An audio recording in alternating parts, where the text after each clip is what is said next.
Today we are diving into something super practical, and that is how to build a vector search engine in Python using ChromaDB. I'll walk you through setting up Chroma locally with a persistent client, downloading real tweets from Kaggle, embedding them, and then running semantic searches on top of them. Now, I had 1.6 million tweets in my dataset, and while I'll demo this on 1000 for speed, I'll also explain exactly how you can scale it up to the full dataset. By the end of this video, you will know how to take any text dataset and turn it into a powerful vector search system right on your laptop. So let's get started. First of all, what I would like to do is I would like to get started with ChromaDB, and I want to show you how you can actually set it up on your local system. And then once we do that, we will be looking at how we can download the data, Twitter data, and do the search system and implement the search system on top of that. So let me now do one thing. Let me create a project folder by the name, say we can call it Twitter search ChromaDB. Okay, now I'll open my CMD in this folder, and I'll create a virtual environment to separate out the concerns. And once this virtual environment is ready, we can get started with the ChromaDB. To showcase you ChromaDB, how we can interface with it in Python, what I'll do is I'll first of all, let me do one thing. Let me activate the virtual environment and then install it. And this package is going to install a bunch of things. Pip install ChromaDB, and this package will install a bunch of things which might take a while, it depending upon your network and system requirements. So you should probably get it done before actually proceeding to the next set of steps. While this is running, I would like to talk about something. So ChromaDB is a package which allow you to conduct vector searches over your documents. But how exactly it works?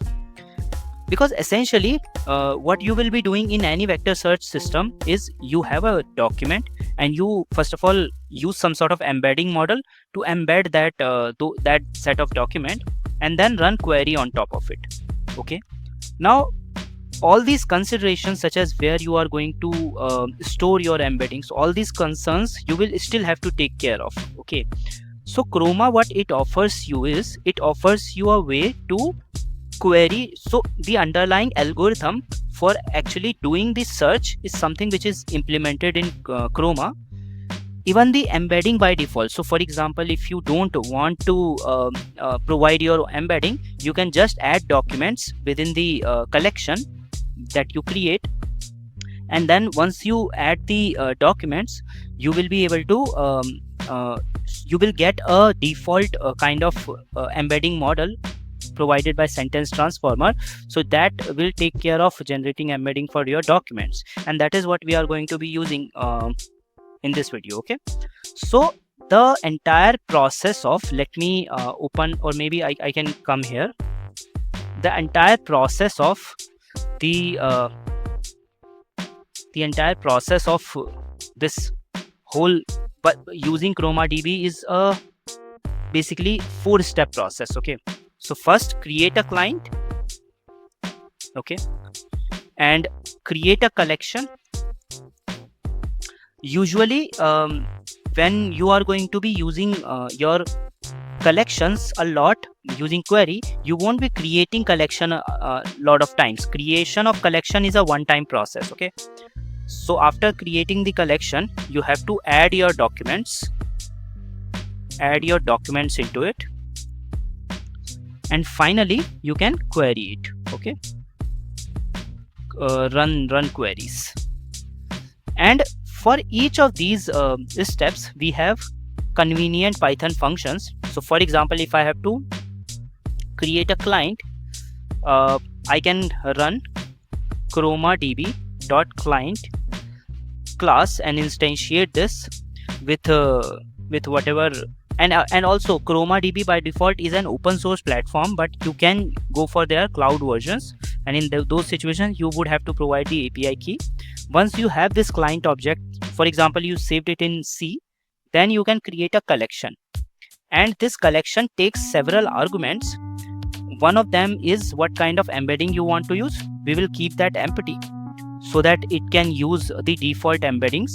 So create collection, and then you can provide the collection name, so maybe test collection. Okay, and once we have created a collection, what it will do is it will return the pointer to my collection, and now I can use this pointer to actually add my documents. How can I add this? So I will take my collection and I'll simply run add.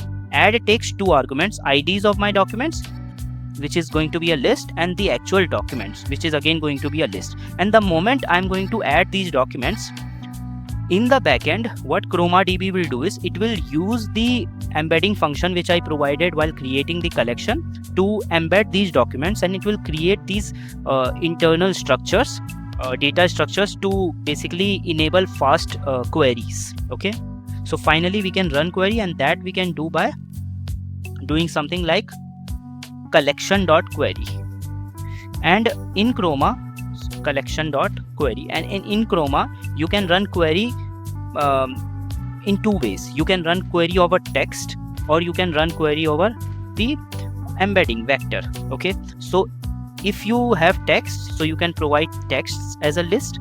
If you have vector, you can provide query vectors as a list, and this will basically return all the matching results. But you can control how many results you want by the parameter of number of results. We can set it to any number that we like. So this is the 4-step process of using the ChromaDB. Now let's see if our package is installed. It is. So let me show you something.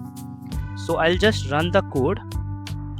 I'll show you something very interesting, and it's not interesting, and it's also actually a problem, and how we can solve it I'll show you in a moment. So I'll just create a demo.py, and what I'll do is import ChromaDB, and I'll create a client as ChromaDB.client. And now let me create my collection. So client.create collection. Suppose I create a test collection. Now let's run this. Okay, Python demo.py. If I run this, it says, did you mean client? Yes, I did mean client. Okay, let's run it again. Now I want you to, so it's run, no error, nothing. But the point is that how am I going to refer to this test collection again? So this brings us to the discussion of two types of clients that Chroma offers. First one is ephemeral client. Ephemeral client versus persistent client. Okay, and by the name itself you might be able to guess what these two different kind of clients mean. Ephemeral client is a type of client where you create a client while the script is running, but these are in-memory kind of clients. They create a collection in memory, they add vectors, they do everything in memory. Nothing is saved to the disk. But we can change that by basically using something known as persistent client. Let me go to the doc and use the persistent client, and with persistent client we can provide the path, and what Chroma will do is it will save the necessary. So now let me comment out this, and maybe create a ChromaDB.persistent client, and now this time I can provide the path also. Now here all these collection information will be saved, so that I can call a method called get or create collection provided by ChromaDB. So path will be, let's say maybe client. Okay, Chroma client. So this will store the Chroma client here. Okay, so now if I create a collection in this client, it will store this information. Okay, and And let's do one more thing. Let's okay, so let's rename this script. I'll call this maybe one time thing. This is going to be a one time script which is going to add documents and basically that one time, and then there will be a query script. Okay, query script, query time, or maybe okay. All right, so first of all let's complete this runtime one time process. So we create this collection, and then once we have this collection we can add the documents, and as I mentioned we can add it by providing the IDs. So let's provide the IDs as 1 and 2 and maybe 3. Okay, let's provide some documents. Let's provide some random documents, maybe New York is a great city. Okay, and then I want to go to USA, and then third document would be maybe something random. India and Japan are conducting joint missions. Okay, so these documents I'm adding. Now if I run this script, it is going to add this to this collection, but now this time this collection is going to persist, which means I can reload that collection during my query time. So I won't be doing query within this script. Let's run this script. So this is supposed to be run very infrequently. So you can think of this script as some sort of a background job which runs maybe one time or two time a month or in a week, depending upon your requirements. And then query time is something that gets run often. Okay, so now let's run this, and let's change the name to one time. And if I run this, notice what happens on the left. It will create some sort of directories. One second, it did not create it. What's going on here? Maybe I think something has to do with path issue. Let me do one thing. Let me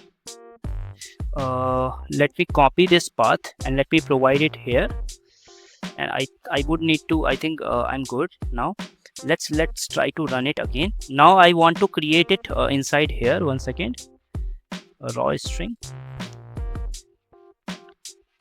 Okay, so you see this, so what Chroma has done is it has created a small SQLite server, and it holds all these data types. Now I don't need to understand this. This is for the use of ChromaDB. Now at the query time, what I'll do is I'll refer to the same client. Okay, so I can do one thing. I can load this. So this time this path is going to load the client which is stored here. And now what we can do is, rather than creating a collection this time, I can call a method called get or create collection. And I think let's check whether such a method exists. Get or create collection ChromaDB. So yeah, so this is the function that I was basically.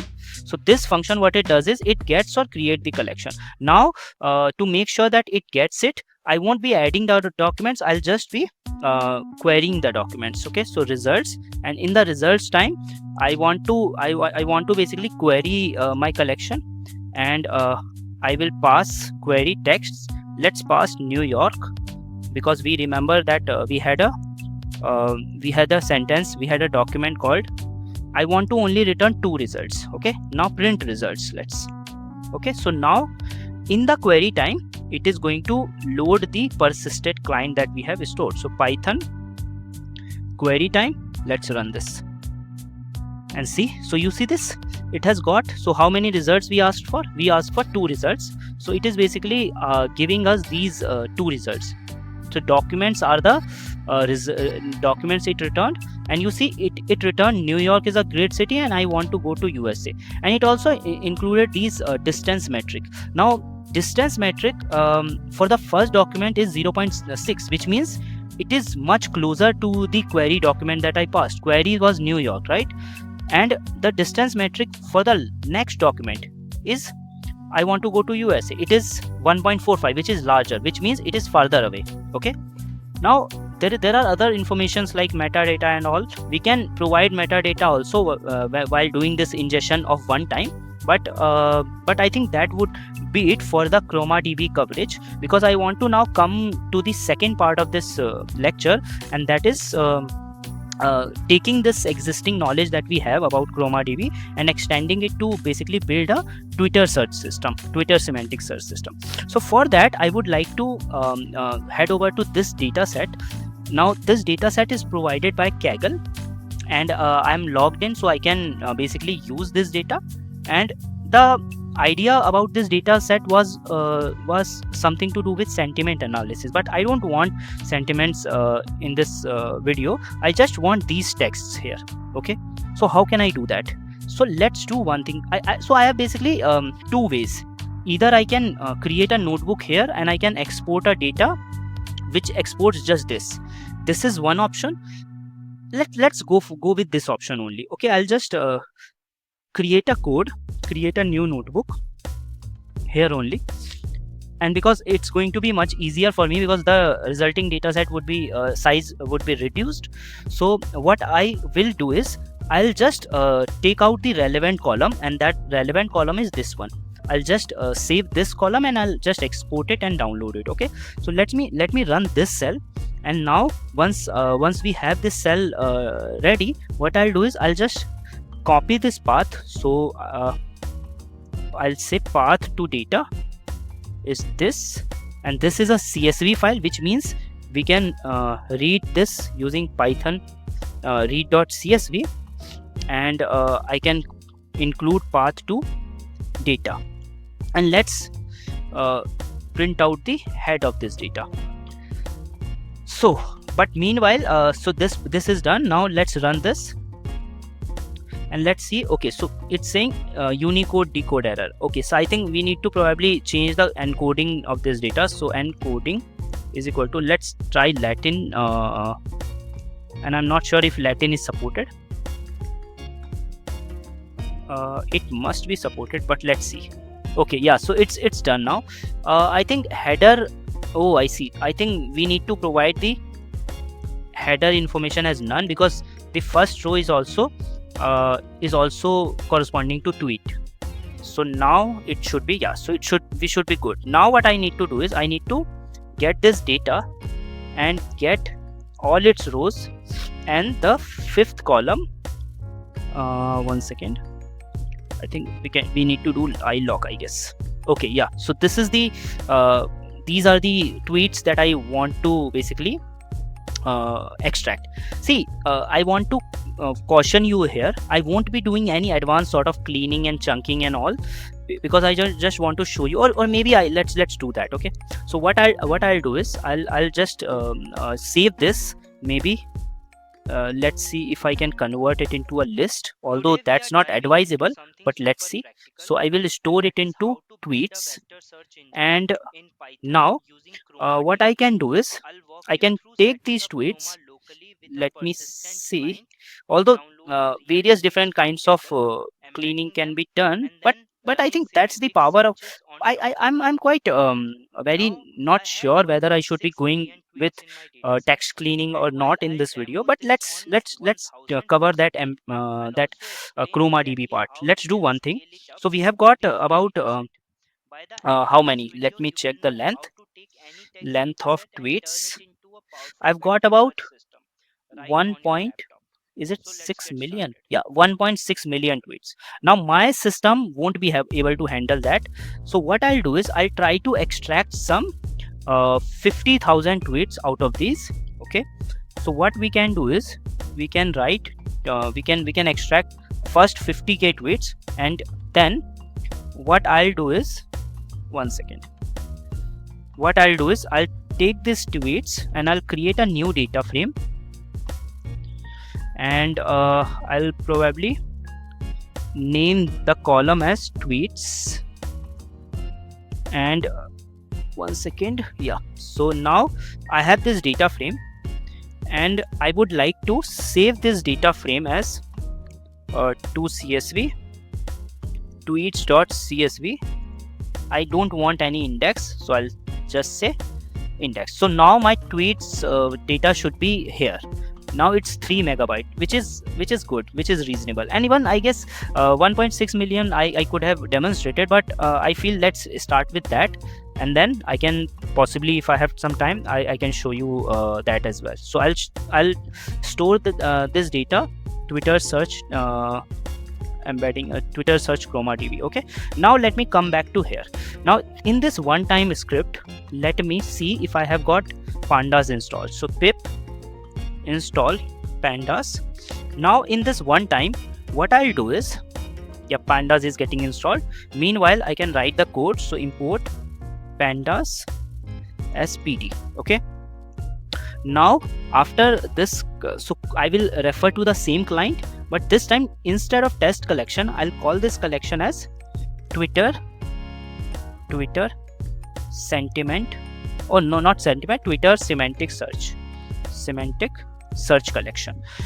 Now here I would like to create IDs variable, which is going to be, but first of all let me read the data. So tweets data would be pd dot read csv, and it would be tweets.csv, and this data is going to be, now let me also create, instead of create collection, use get or create collection. So in this way, if I rerun this script, it will make sure that to basically get the collection, not create collection. So Twitter data pd.read csv, and yeah, so after getting this data, let me get all the tweets, or rather I should probably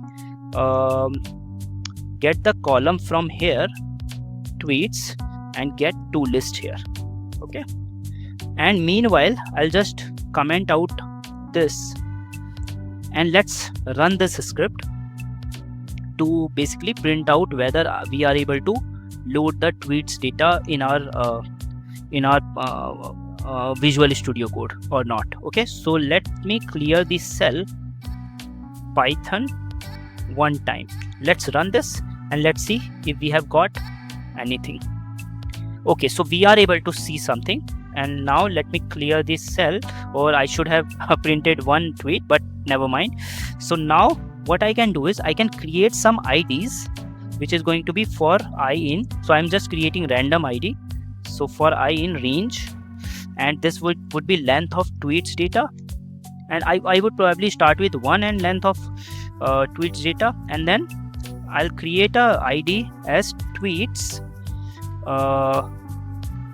and I can possibly write here I, or rather let's use concatenation stir I. Okay, so now I will have IDs. Now documents, we already are having documents, so let's now comment out. Now this operation might take some time, so I'll just instead of IDs, I'll replace IDs that we have created, and instead of documents I can replace tweets data. Now if I run this, what it will do is it will get those 50,000 tweets, and it will basically write that into the collection Twitter semantic search, and then we can come to the query time. So let's run this Python one time, and let's wait. What I would probably do is I would probably let's see for a couple of seconds. If it does not run, I'll just probably pause this video, and I'll okay, let's wait for some time. I'll just pause this video and I'll continue once it is done.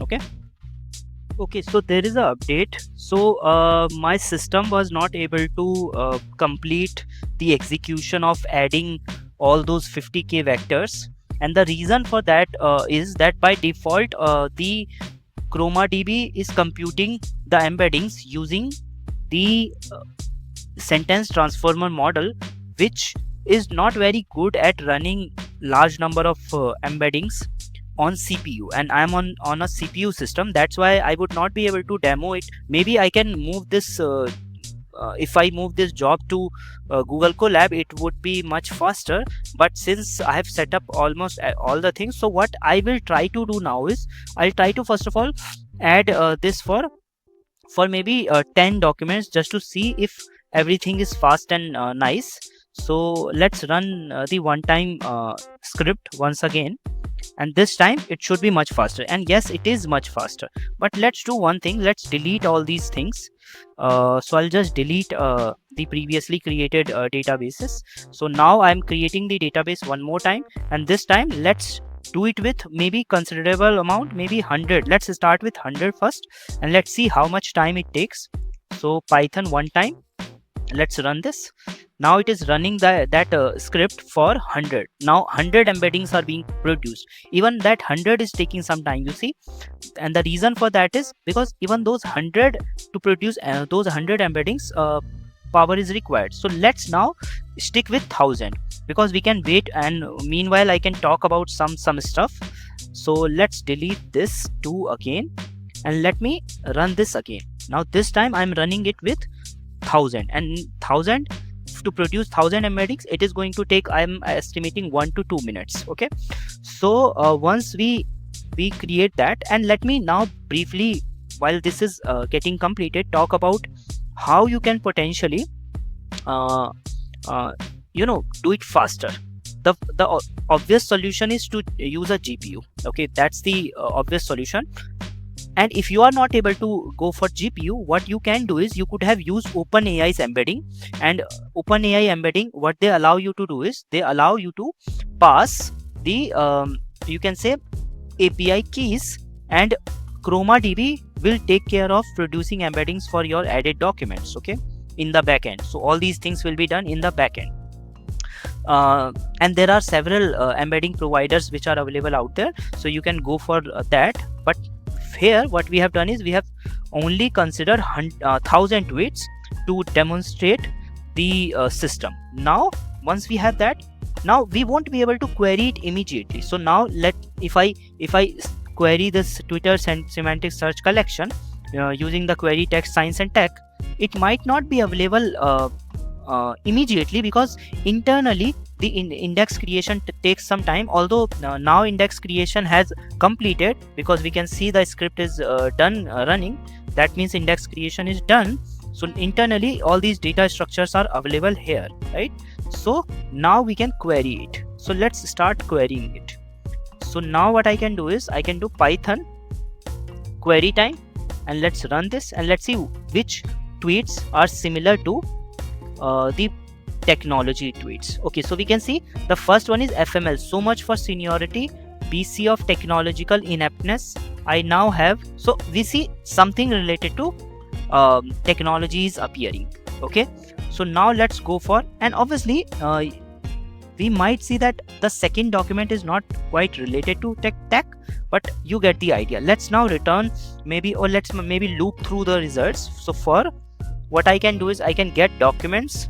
So for doc in results.documents, or maybe I can also enumerate it,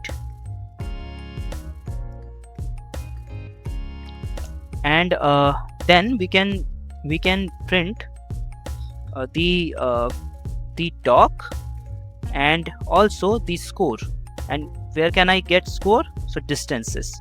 So results dot, or rather I think this is a dictionary, so we would have to either use the get method or the, so distances, and in this distances, since this is going to be a list, I will use I as the argument. So now now documents is a list of lists, right? So and the reason it is list of list because we might pass it several documents in one go. So that's why we need to get the first entry corresponding to the first query. Okay, so similarly for the results I need to sorry, not the results, sorry, but the documents one, and similarly for the distance one. And now if I run this again, maybe with I don't know 5 results. So query time again, it's saying because we did not remove this. Okay, so we see that first tweet is the technological one. We see buttload of homework. We see there are lots of interesting results are coming, but the most closest results, I think now I can get rid of this results now. Just print this with a score, and now let's run the query again. Okay, so we see now it is neatly printed. But now let's try out some more queries. Maybe, I don't know, sucks. Okay, related to sucks. What tweets are related to sucks? Okay, well, that sucked. It was so didn't get shit done today. I'm so screwed. Sleep time lost sucks. So you see, you get the idea, right? And it is working quite good, right? The only thing that I would like to tell you guys is that if you have some if you have CPU and if you have some patience, maybe you can wait for some time. You can, I would say 10 or 20 minutes, then you can do it for 100k documents, and it should be good. Okay, but also now let me talk about the deployment part. So this setup is completely local. You can easily take it to the cloud by moving all these things to EC2 instance. See, there are two parts to it. First is one-time process. This process is usually done monthly or weekly, right, as the new data or new text data comes. So this part you can easily do as a batch job, but query time is something that you need to take care. In the query time, you would need to make sure these files that are getting created are basically served and are available for query. Now if I check the size of these files, so this file is 16 megabyte and this file is 3 megabyte, which means total these two files are 20 megabyte, and this is only for indexing 1000 documents. And you can see, if I'm thinking about the scaling of this system, then these things will scale, and then you will have to take care of deploying these on a server which can basically potentially hold all these data into the memory, right? So yeah, so that would be it. And other than that, you can probably obviously go for ChromaDB Cloud if you want. They handle all these serving and deployment issue. You just get a API key which you can plug and just leave all the deployment worries to those folks. Okay, so I think that would be it. The primary job of and primary objective of this video was to showcase the capability of ChromaDB and showcase it with one real example, which is Twitter search system. Okay, so yeah, I'm glad I'm basically looking forward for your feedback for this video, and let me know if you think something could be improved or anything that you think I might cover more of. Just let me know in the comments.